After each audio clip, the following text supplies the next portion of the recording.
So we are here at our new public access defibrillator that we recently purchased, and we just wanted to say a very big thank you to everyone who helped fund the defibrillator.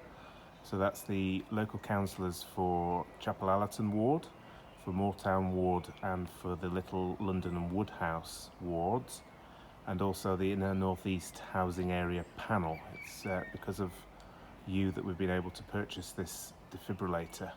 The defibrillator is on the wall opposite the cafe here at Meanwood Farm and just next to the bridge.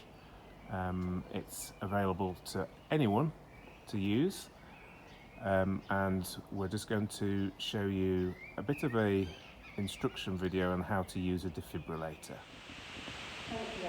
So I'm sure a lot of you have been hearing in the news about Christian Eriksen and the recent use of a defibrillator, and the one that we actually have at the farm here was actually taken out of the cabinet ready to be used for a casualty who was in a bad way earlier this week, but thankfully they were okay and it wasn't needed before the paramedics arrived, which is fantastic, and we wish that person well. So just thought it would be a really good idea just to share with those of you in our local community about how a defib works. So this is a training model I've got here of the same make as we have in our courtyard. It just doesn't pack a big live shock, which is why it's safe to use for training. And when you get a defibrillator, there'll be a little LCD display or a little coloured light on different models, which will just indicate it's ready to go and it's working. And like all public access defibrillators, the one here at Farm has regular checks, actually from Adam and myself, that it's in working order. So when you get a defibrillator, first thing you do is you turn it on, and you either turn it on by pressing a green button or opening the lid, depending on the make and model, and it's blatantly obvious which you do. When you turn it on, it talks to you and it tells you what to do. They are extremely easy to use. They are almost foolproof. The big thing though is not to be touching your casualty when you press a shock delivery button, because what we don't want is to share the shock, just in case it could affect your own heart rhythm. Which is rare, but if you have an underlying abnormality, it is a possibility. So incredibly easy to use. On this particular model, the pads are located underneath, they slide out, they're already connected in. Again, these are training pads, so I'll show you how to apply those. So with a defibrillator, we only apply it to somebody who is unresponsive and not breathing normally. So if they have signs of life, please don't put it on somebody. And what you do with the one here at the farm is you would phone 999 or 112 from a mobile phone, and Yorkshire Ambulance Service will give you the code to get it out of the cabinet. And that's really important that you have the emergency services on the way. So if we've established that our casualty is not breathing, what we are going to do is turn on our defibrillator. I'll keep it on my knees just so it's a better angle for you to see. Call emergency medical services now. Adult mode. Follow the voice prompt calmly. Remove all clothing from chest and stomach. And you can see Rip here clothing if necessary. little pictures that tell you what to do. So you cut off the clothing to casualties. Take out the pads from their the bottom chest. of the device. We get the pads. Tear open the pads packaging. And what we're going to do is we're going to follow the pictures, okay?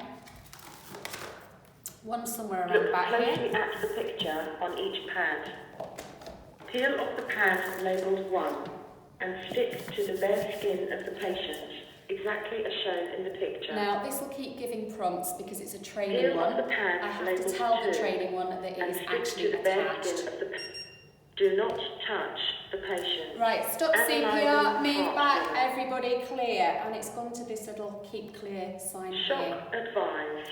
Right, it wants to shock, so Stand stay back. clear. Press Shocking the now. button. Shock delivered. Begin CPR now. Press the flashing blue I button for CPR voice prompt. First. And what's recommended for COVID-19 for adults at the moment is you put a cough covering over the face and then you go into chest compressions. So it's actually recommended with COVID-19 for adults, particularly in the workplace or strangers you don't know, that you don't do breaths, which means you would just keep squashing rather than give the breaths.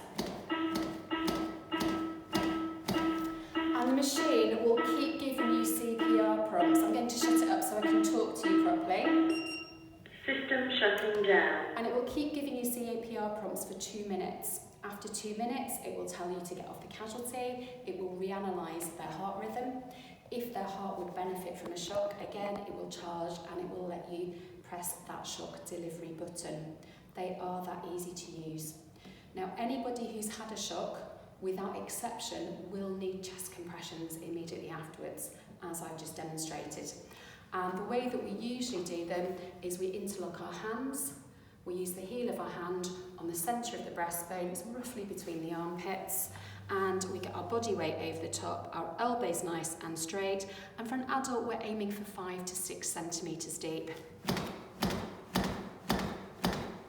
Roughly at a speed of 2 per second. Now, I mentioned that with COVID-19 it's currently recommended that you don't do breaths for adults. However, for children, it's essential that we do give breaths if we are able to, because usually their underlying problem is low oxygen levels before their heart rhythm deteriorates. So if you were wanting to give breaths, what we would do is we would do a head tilt to straighten up the airway, a chin lift to get the tongue off the back of the throat, we would block the nose, and then we would breathe in through the cavity's mouth. Nice short breath for about a second, or maximum of a second, just enough to get a chest rise. Get off their mouth so that you can get some fresh air, what you put in can come out, and then you'll give a second breath. And we would normally do 30 compressions for 2 breaths. We can adapt our CPR for children. So for children, we would start with 5 initial breaths and then go into 30 compressions and 2 breaths. And we just back off a little bit on the depth of compressions. So for children, we're actually aiming for 4 to 5 centimetres of depth rather than 5 to 6 for adults. The other thing this particular defib will allow you to do for younger children, for those up to the age of 8, is here, I'll bring it a little closer for Adam to film, is you can actually flip it up and take the switch across, and you can lock it down and it puts onto smaller child mode. So we'd use that for any child up to the age of 8. And what it will do is it will attenuate or lower the current for your smaller child. The one here at the farm is stored and kept on adult mode because that is what you are more likely to use it on.